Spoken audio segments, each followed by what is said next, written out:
Concerning association health plans, this is one thing that, as you probably know, the Senate, Senator Murray passed a bill, or the Senate passed a bill for health care reform in the state of Massachusetts. And tacked onto Senator Murray's bill was this onerous association health plan amendment that just keeps coming back. It's like it just doesn't have, it just can't go away in the state of Massachusetts. Now, some of you may wonder why it's such a big deal about association health plans. In fact, we received in my own office, I'm an employee benefits broker for a P&C firm, our local Chamber of Commerce sent out a letter to all the chamber members saying, we support this legislation on association health plans. We think it's going to do all these wonderful things, and therefore we support it. The president of my agency forwarded it to me and said, is there an opportunity for us to get on the bandwagon and sell these AHP plans? This is a typical response for some, for some agents, and of course we're always looking for marketing opportunities.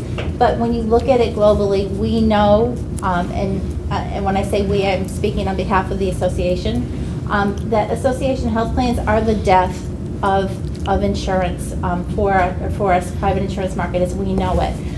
There was just an editorial in the Globe yesterday where the president of the Retailers Association, who by the way is very much in favor of association health plans, spoke to the panacea that it is, and actually is spreading, I consider, a myth to say that large group gets preferential rates in the marketplace and that small groups are actually subsidizing large groups.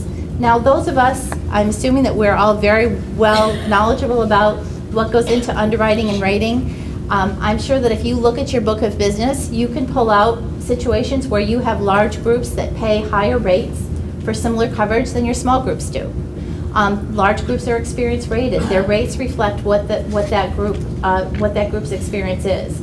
So it's up to us to really dispel the myths and to help our clients and to help legislators and the general public know what's involved, without getting the glazed look over their eyes, but let them know what's involved in rating and what generates difference in rates. I mean, we're sure enough making that explanation now, trying to tell people why we're using April of 2009 rates on small groups and why those rates are different from what they were in 2009. So we're getting into a lot of discussions about what gets into manual rates.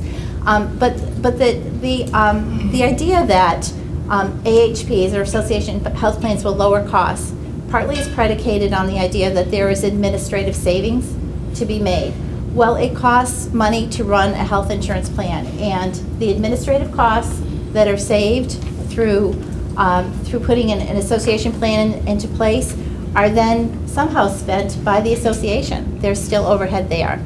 So, we're talking about a small percentage of the total cost of insurance that might be saved in trying to get some administrative savings, but not enough to really change the cost. And it's not a panacea to the market. It's not something that's going to create long-term rate reductions. Without being able to, the association health plan legislation at least is making sure that there's no cherry picking.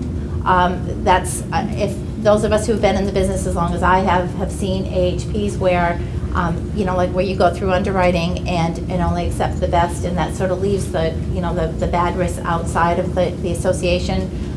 We used to have Chamber of Commerce plans that were really association health plans, and every time the renewal came up, your clients would say, well, let's see what the chamber rates are versus what the rates are on our own, and go wherever it benefited them. So there's just a lot of risk involved in AHPs that it's up to us to make sure that we help our clients and legislators understand.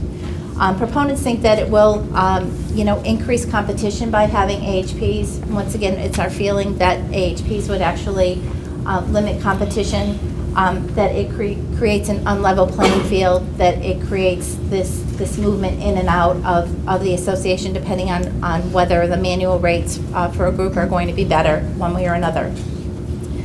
There's no question that meaningful healthcare reform in the state of Massachusetts must address cost.